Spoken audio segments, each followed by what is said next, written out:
Hi, my name is Perry Toll, and 3 years ago, we started a campaign for Marcy's Law, which is a law that would protect convenience stores workers while they're on the job. I started this campaign after my sister-in-law, Marcella Burnell, was shot in the head while working at a village pantry. In the ensuing 3 years since then, three other employees have been shot and two fatally. Today we're going to be talking with Representative Ed Delaney about the law that we're proposing to be enacted to provide additional protection for the employees that have to work in these convenience stores. First of all, I want to thank you on behalf of all the convenience store workers for everything that you've been doing up to this point to provide that protection. And we're just wanted to sit with you today to clarify for the public and for some of these business owners just what it is that the Marcy's Law is about and how we would see it being implemented. If you want to just tell us why do you personally see a need for this law right now? Well, Perry, the need is the critical thing. We have suffered, as in your family's case and others, unnecessary deaths and misery and suffering because convenience store workers are at risk. So they're both underpaid typically and then exposed to risk because there's a certain element they want to take advantage of them and hurt them and steal money through the stores. And this is just going on long enough, and it's an obvious risk. Part of the problem is we do have a Department of Labor here that is able to protect workers to some extent, but in this case, the law is not adequate to provide them the tools they need. That means the Department of Labor needs to enforce things. So we have a bill similar to that that's been passed as a law in other states. This isn't some radical, unheard of idea that would mandate minimal protections, such as lines of sight, visibility, a lockbox for cash. Those minimal protections would be in the law and be required. But in addition, for stores that are having more serious problems or in difficult neighborhoods, we would have higher requirements. Either have two employees, close at night, put in one of those plexiglass shields. The owner would have a choice as to which of those mechanisms. And there's a way for them, if it succeeds over time, to lessen the restrictions. So I think we came up with a balanced approach, but we got to start with the number one proposition. People should not have to risk their life to earn $8 or $10 an hour in a convenience store.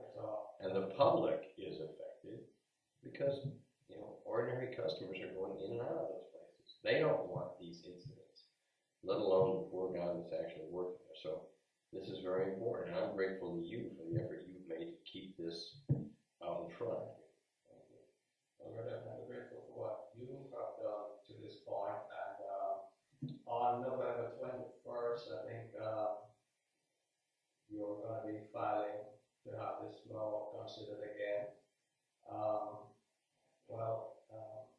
There's a particular misconception amongst I think some of the businessmen. They're thinking that we want to put, once the law is passed, all the stores are going to be putting up barriers. We require them to do that, but that's not the case. It's really more on a rollout per.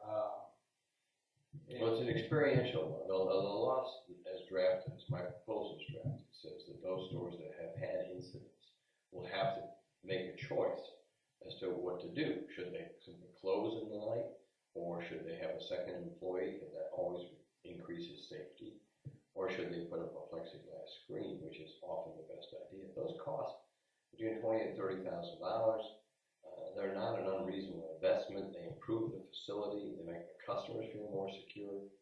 But the store owner would choose which method. And no, many places would not be affected. They don't have the incidents. They have lots of other protection. We're really after I don't want to call them fly-by-nights, but that's what comes to mind.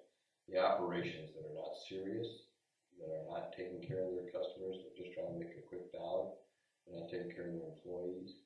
So those are the ones we're after. And if experience says that they're drawing violence to their store, then something has to happen. Exactly. So that's what I'm trying to get done. Yeah, there are so many stores that have repeated robbery attempts that are taking place. It's only a matter of time until it turns serious or somebody's killed again. Yeah, the fact is that the more responsible owners already do most, if not everything, of what we're suggesting. Right. As a result, the hoods know not to go there. Right. So they then concentrate on the poorly run, poorly protected facilities. Exactly. And then there's multiple events at those facilities. I was recently with you down on the south side at the most recent place where there was a killing. And, you know, I've then talked to people from that area. They're upset. They don't want this kind of conduct in their neighborhood. They want to be able to go buy a sandwich, a Coke, without having to take a risk or without having to think about the consequences to the employee. And then you consider as well the families, the workers themselves who go to work at night, they're not sure if they'll make it back home. The families that are affected by, these injuries and fatalities as well. People want to change. The public wants to change. Yeah. So you're not law enforcement officers when you're in a convenience store. You're not there expecting to be shot at. You're not necessarily prepared to protect yourself. And so we have to protect those people. Also, you have to be realistic. As you well know, workers' compensation laws are not particularly generous in this state. As a result, if someone is badly injured, there are real limits as to what protection they're going to have. Right. Let's avoid the injury, avoid the pain, avoid the sacrifice. Exactly. So when is it again that you will be filing this bill? Right. The legislature will reconstitute itself early in November. So promptly after that, I'm shooting for Friday the 21st of November to file the bill and try to organize support. And one thing that you brought to mind, one of my goals for this year will try to get more support in the Senate. Occasionally, it helps if the bill is moving in both the Senate and the House. We have a very interesting system where that can make a difference. So you've reminded me I'm going to try to find a Senate version of the bill. It might be a little bit different, but get something moving over in the Senate as well as in the House.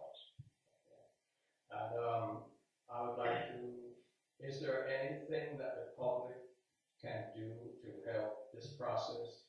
Yes. Around that time? If they can send a message to their legislator by email, or if they can talk to the press, if they know someone in the press, if they can just say something to the owner of a convenience store. If the convenience store owners feel that there's a demand from the public, that will affect them. So I think we ought to be talking to the convenience store owners, especially those smaller, poorly financed, poorly run chains. We need to say something.